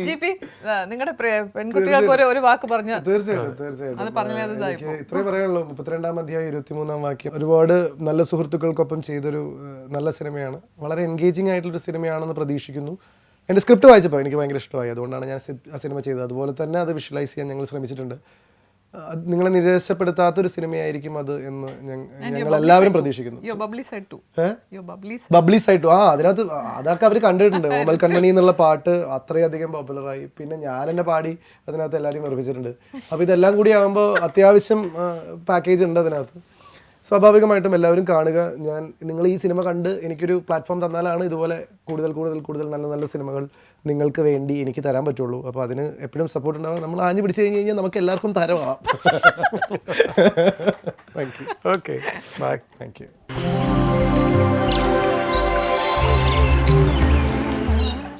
ഇന്നത്തെ സെൽഫി ആരാണ് വിന്നർ നോക്കാം. കൺഗ്രാറ്റുലേഷൻസ്. ലഭിക്കുന്നത് ഒരു ടീഷർട്ട് ജീവൻ TVയുടെ ലോഗോ പതിപ്പിച്ചതാണ്. നിങ്ങളുടെ അഭിപ്രായങ്ങൾ, നിർദ്ദേശങ്ങൾ, നിങ്ങൾക്ക് ഞങ്ങളുമായിട്ട് ഷെയർ ചെയ്യാൻ ആഗ്രഹിക്കുന്ന messages, thought of the day എല്ലാം ഞങ്ങൾ സ്വീകരിക്കുന്നു. അതിനെല്ലാം കൂടി ചേർത്ത് ഒരു മാസം കൂടുമ്പോൾ ഒരു ബമ്പർ പ്രൈസ് ഉണ്ട്.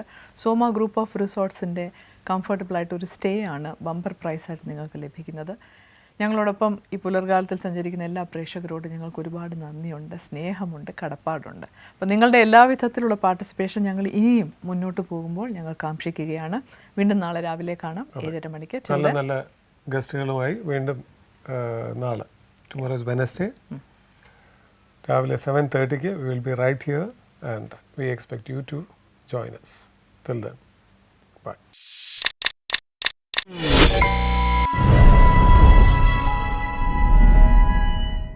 ബമ്പർ പ്രൈസ് വിജയിയെ പ്രഖ്യാപിക്കേണ്ട സമയമാണ്. അതെ, ചെറിയൊരു സസ്പെൻസ് എല്ലാവർക്കും ഉണ്ട്. കാരണം അയച്ചവരെല്ലാവരും TVയുടെ മുന്നിലുണ്ടോ എന്ന് ഞങ്ങൾ ചോദിക്കേണ്ട കാര്യമില്ല, അല്ലേ?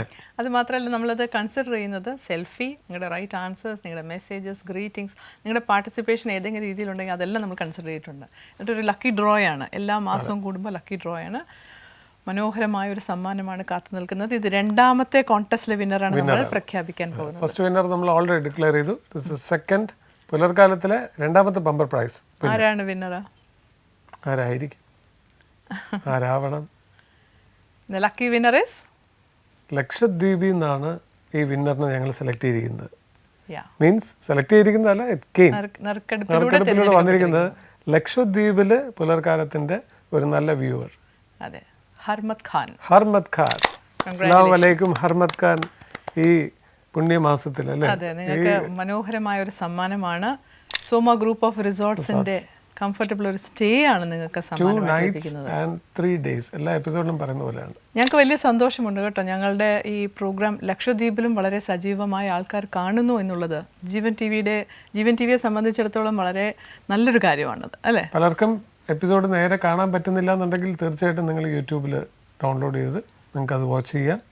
അതൊരു ഓപ്ഷൻ മാത്രമാണ്. പക്ഷെ ഡയറക്റ്റ് എല്ലാ രാവിലെയും 7:30 തൊട്ട് 8:30 വരെ പുലർക്കാലം കാണുക. ഞങ്ങളോടൊപ്പം സഞ്ചരിക്കുക. ഞങ്ങളുടെ ചോദ്യങ്ങൾ, ഞങ്ങളുടെ നിർദ്ദേശങ്ങൾ, അഭിപ്രായങ്ങളൊക്കെ, എല്ലാ കാര്യങ്ങളും. അപ്പോൾ special congratulations to Harmat from ലക്ഷദ്വീപിൽ നിന്ന് ഹർമത് ഖാൻ, ലക്കി വിന്നർ, പുലർക്കാലത്തിൻ്റെ second winner, bumper prize winner.